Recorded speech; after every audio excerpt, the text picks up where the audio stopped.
Hey guys, it's me Claudette from 3B4JOY, and I'm here in our simple, humble home studio. And I'm going to be showing you guys how we did our last 300 layers of voices video. We asked you guys if you wanted us to do a video showing you behind the scenes of how we record in the session or whatever. Well, this video is going to be that video, okay? Just a little bit of background on some of the material or the equipment that we are using. We are currently working with Pro Tools 11. For our interface, we are using the 003 rack by DigiDesign. They actually don't make these kinds of interfaces or this model anymore, so this is sort of like an antique.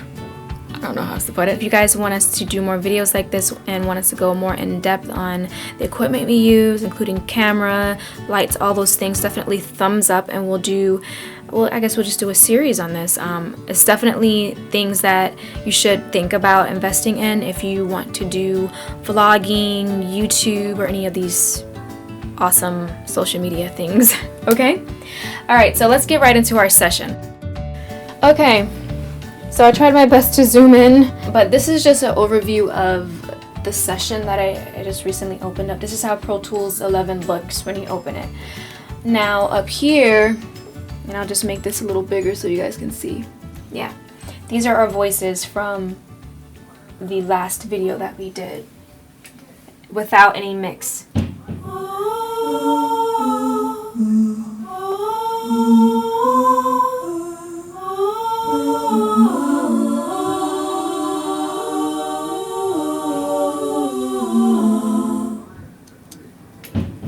So that's how it sounds with no mix or anything on it. Now, I'll try to make this as brief and simple to understand as possible, because Pro Tools can get a little complicated, and if you're new to recording and home studio stuff, then this will probably make absolutely no sense to you. I'm just letting you know in advance. But right here, I created a group for Heather's voices, and these are all the stereo tracks that I bounced her voices onto. So collectively we have 5 stereo tracks for the soprano part, which is the part that Heather sings, and I kind of labeled them HH1 group 1, HH group 2, HH group 3, etc., to kind of organize myself. And so how I got to this point is, remember, this is 300 voices, and there's just no way you can record 300 voices into Pro Tools without it crashing on you. I think the maximum amount of tracks is about 96 or so, if I'm not mistaken. So in order for me to get 100 of each of our voices, I needed to bounce them onto stereo tracks. So all of these are stereo tracks. So let me just make this bigger so you can see how one stereo track looks. So that's how it looks when it's big. I hope you're seeing this well. Okay, so what happens is down here are all of my tracks that I record on. So let me turn on the group for this, hold on. So these are all the tracks that I recorded our individual voices onto. These tracks, right, these are 20 mono tracks. When you're creating track, you have the choice to create a mono track or a stereo track. So these are 20, down here I'm going to cancel that. These are 20 mono tracks. So I made 20 mono tracks. Okay, 20 mono tracks, and what I would do is I would record on one track. So once you click that button, it record enables the track. And I made it this small so that I can see what's recording and I can drag them down. That's how I personally record. I record our voices on one track and I just drag the track all the way down. So for example, I'm just gonna just click this. This is how it looks when it's recording. So I'll just stop recording, and what I'll do, instead of having to unrecord and then go to the next track and record, I'll just drag, well, I'll take it off of the group first. Let me take the group off. I'll just drag this one track and I'll drag it all the way down to the bottom, and then I'll just record again on the same track, repeat the same process, drag it down and just stack them. That way I work faster, and it just helps me to stay organized. So okay, so after I record each of our parts 20 times, because we're 20 times 5, 100. Okay, so I record us 5 times, 20 times here, 5 times. That makes sense. I hope I'm making sense to you guys. All right, so after I record our voices 20 times, what I will do is I'll create a stereo track. So I'll create a stereo track right now so you guys can see. Stereo audio track. I'll create a stereo audio track. And for example, just for the sake of it, I'm going to record something so you guys can see what I'm talking about. So I'm going to record this, and as you can see, there's the input. Well, you can see, I hope you're seeing this. Oh God. This is my first time doing this, guys, so please be patient with me. So I'm going to record something just so you guys see how it looks.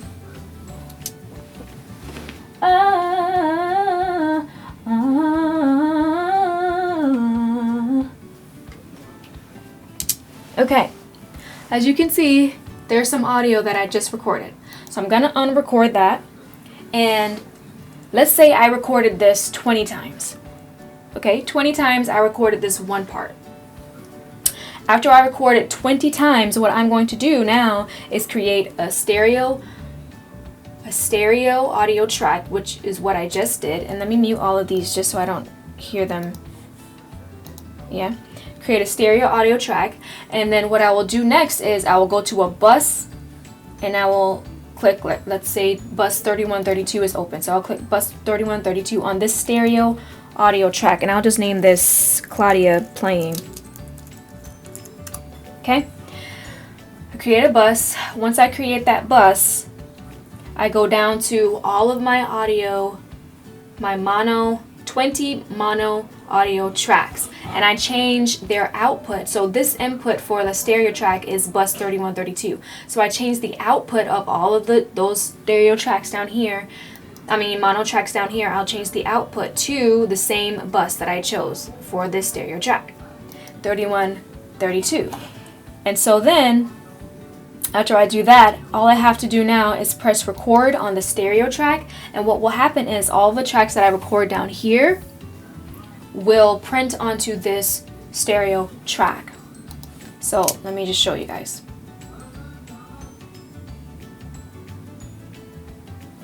So as you can see, what I recorded here is now printing onto that track. Let me make these bigger so you can see.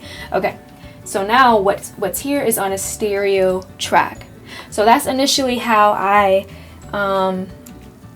got all of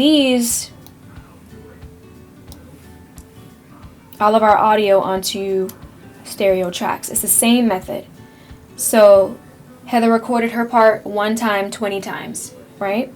I do the same thing, create a stereo track, change the bus, the input to a bus, and then go back down and change all of these outputs to that same bus, and then I record it onto the stereo track. And that's what I did for all of our voices. Okay, so I hope you guys understood what I just showed you. I hope I made sense. Please let me know in the comment section below if you understand what I'm saying, and if you do, definitely thumbs up anyway, because this is a lot of work. Okay, hope you guys learned something from this, and I hope you guys enjoy this video. Thumbs up for more techie videos, guys. Yeah, let's do this. Definitely, if you're looking into starting your own home studio, go for it. Do the research, learn.